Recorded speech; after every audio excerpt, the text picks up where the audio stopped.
बिस्मिल्लाहिर्रहमानिर्रहीम। अस्सलाम वालेकुम स्टूडेंट्स। बेटा लास्ट हमने चैप्टर स्टार्ट किया था chapter number 10, chapter 10 input output. ठीक है, उसमें हमने सारे टॉपिक्स कवर कर लिए थे। अब हमारा लास्ट टॉपिक रहता था करेक्टर इनपुट। ठीक है, करेक्टर इनपुट इसमें क्या था, थोड़ा सा मैंने आई थिंक सो आपको वो ओवरव्यू दिया था, लेकिन फिर भी बताती चलूँ।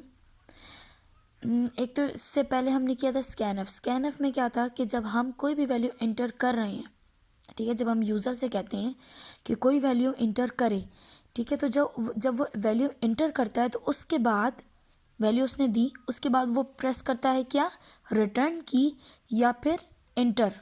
ठीक है, कुछ कीबोर्ड में हमारे पास इंटर लिखा होता है, कुछ कीबोर्ड में हमारे पास रिटर्न लिखा होता है इंटर की जगह। अच्छा, अब उसमें जब वो इंटर करता था तब वो वैल्यू क्या करता था, एक्सेप्ट करता था। अब करेक्टर इनपुट में वो क्या कह रहा है कि हम इस तरह करें कि मैं सिर्फ वैल्यू इंटर करूं और उसमें जो इंटर की है वो प्रेस ना करूं। अपनी सिर्फ वैल्यू, जो मुझे यूज़र ने वैल्यू देनी है, सिर्फ वो वैल्यू इंटर करे, लेकिन इंटर की जो है वो प्रेस ना करे। बगैर प्रेस किए वैल्यू क्या हो जाए, एक्सेप्ट हो जाए। इसके लिए हम क्या करते हैं, करेक्टर इनपुट यूज़ करते हैं। अब करेक्टर इनपुट में हमारे पास दो चीज़ें हैं, एक गेट सी एच और एक गेट सी एच ई, यानी दो फंक्शंस हैं। अब आपको याद होगा कि हमने एक पढ़ा था, जो हमारे पास हेडर फाइल्स थी, एक हेडर फाइल थी हैश इंक्लूड stdio.h और हैश इंक्लूड conio.h। ठीक है, अब ये जो हमारे पास कोनियो है, इसमें यानी जो हमारे पास कौन आता है, इसको हम कहते हैं कंसोल। ठीक है, ये हमारे पास किस लिए आता है, कंसोल के लिए। अब कोनियो क्या है, कोनियो यानी कंसोल आईओ इनपुट और आउटपुट। ठीक हो गया, कंसोल इनपुट आउटपुट। अब हमने क्या करना है, ये जो गेट सी एच के फंक्शंस हैं, ये हम यूज़ इसलिए करते हैं ताकि हम क्या कर सकें, यूज़र से इनपुट ले सकें। अब इनका सिंटैक्स क्या है बेटा, देखें, सिंटैक्स इनका ये है कि C H is equal to get C H और ब्रैकेट्स। ब्रैकेट का क्या मतलब होता है, फंक्शन। ठीक है, फंक्शन यूज़ करें, एक गेट सी एच के साथ यूज़ करें और एक गेट सी एच के साथ। हर फंक्शन में दोनों में से कोई एक आप लगा सकते हैं अगर आपने गेट सी एच यूज़ करना है। अच्छा, अब गेट सी एच का क्या काम है, गेट सी एच जब आप लगाते हैं तो क्या होता है बेटा, फंक्शन में जो भी आप वैल्यू इनपुट में देते हैं वो शो नहीं होती। फंक्शन में या प्रोग्राम में जो भी हम वैल्यू देते हैं वो शो नहीं होती। जिस तरह अगर मैं कहती हूँ कि मुझे इनपुट चाहिए, यूज़र से मैं कहती हूँ कि मुझे कोई इनपुट दे, ठीक है, उसने लेट्स सपोज प्रेस किया 79। ठीक है, अब गेट सी एच में क्या होगा, वो 79 मुझे शो नहीं होगा, लेकिन गेट सी एच में क्या होगा, मुझे 79 शो होगा कि यूज़र ने 79 मुझे इनपुट दी है। गेट सी एच क्या था, गेट करेक्टर ई से इको। ठीक है, इको का मतलब ही क्या है, कोई चीज़ शो करना, जो इनपुट यूज़र ने दी है वो क्या करना, शो करना। अब इसी तरीके से अगर हम आ जाएं इस प्रोग्राम में, इस प्रोग्राम में वो क्या कह रहा है कि write a program that displays the ASCII code of the character typed by user. वो कह रहा है कि एक ऐसा प्रोग्राम लिखें जो कि डिस्प्ले करवाए आस्की कोड। आस्की कोड किसका, उस करेक्टर का जो कि यूज़र ने टाइप किया है।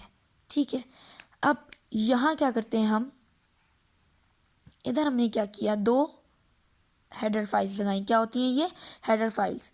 अच्छा, hash include stdio standard input output और डॉट एच का क्या मतलब होता है, हेडर फाइल।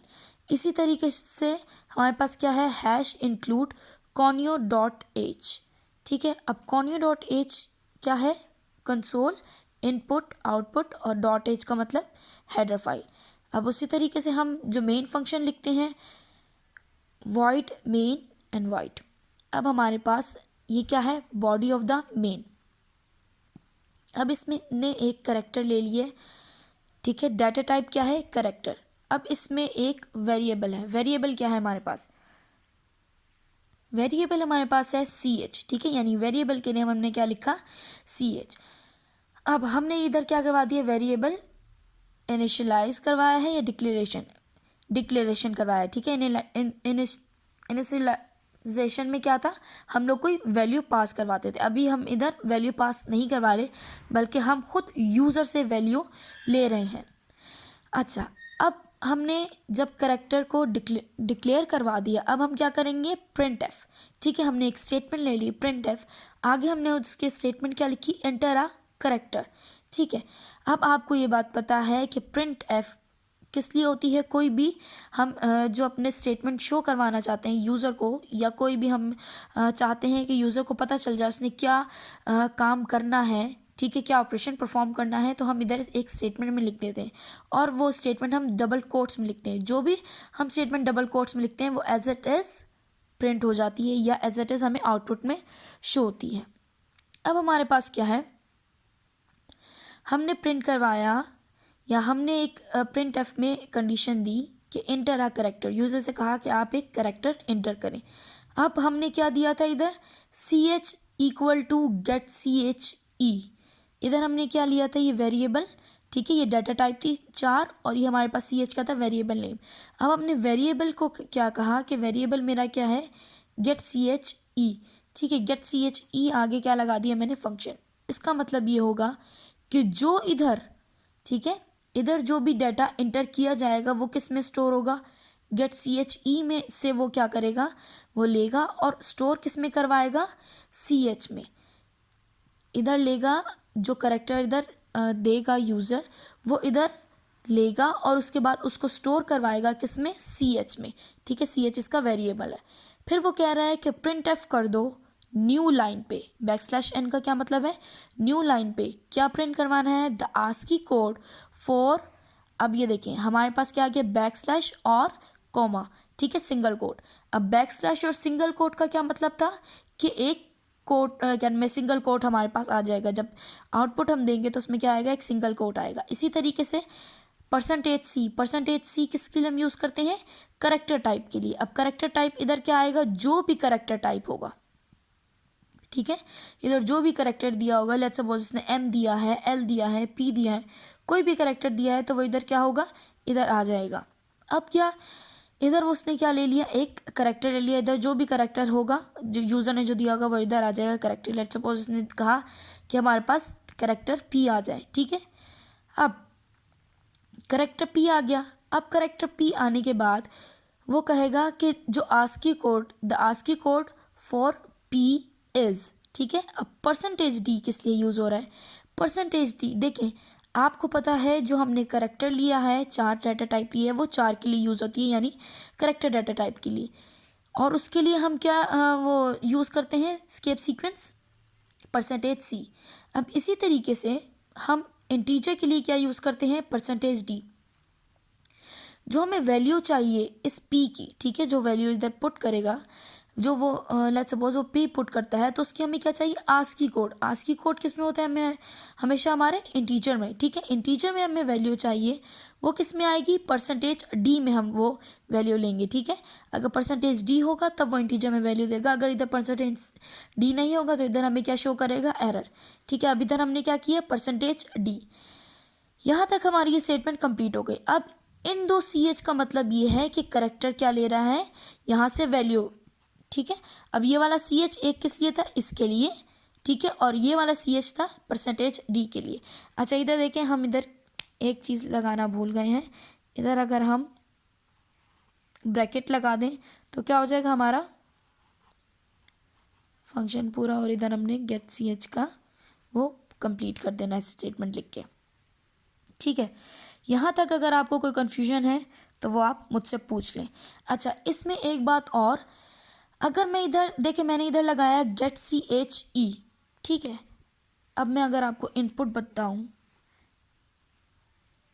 आउटपुट में मेरे पास लिखा हुआ आएगा इंटर अ करेक्टर, ठीक है। अभी मैंने इधर दिया था ई, अगर मैं इधर ई दिया था ना, यानी गेट सी एच ई था, तो मैं इधर अपना पुट करती हूँ कैपिटल ए, मैंने करेक्टर दिया, ठीक है, कैपिटल ए करेक्टर दिया, तो मेरे पास ये आउटपुट आएगी, ठीक है। अब यहाँ क्या आएगा, नेक्स्ट लाइन आ गया, द आस्की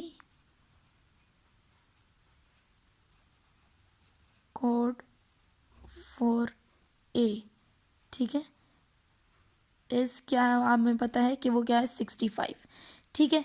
ये मेरे किसके साथ था, गेट सी एच ई के साथ। अब ये मैं इधर बताती हूँ गेट सी एच के साथ।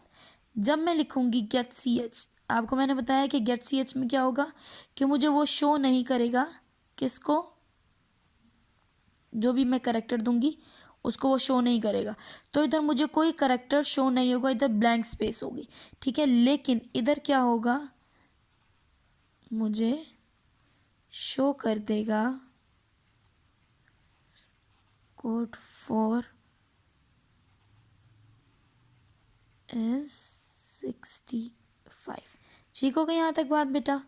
अच्छा, अब आप लोगों का काम ये है कि आपने ये जो असाइनमेंट है, एक सेकेंड जी, आपकी असाइनमेंट ये है कि ये जो क्वेश्चन है, question number 6, define the term escape sequence, list name and uses of any 5 escape sequence. ठीक है, आप लोगों ने ये क्वेश्चन करना है और मुझे आपने सबमिट करवाना है कल शाम 6 बजे तक, ठीक है।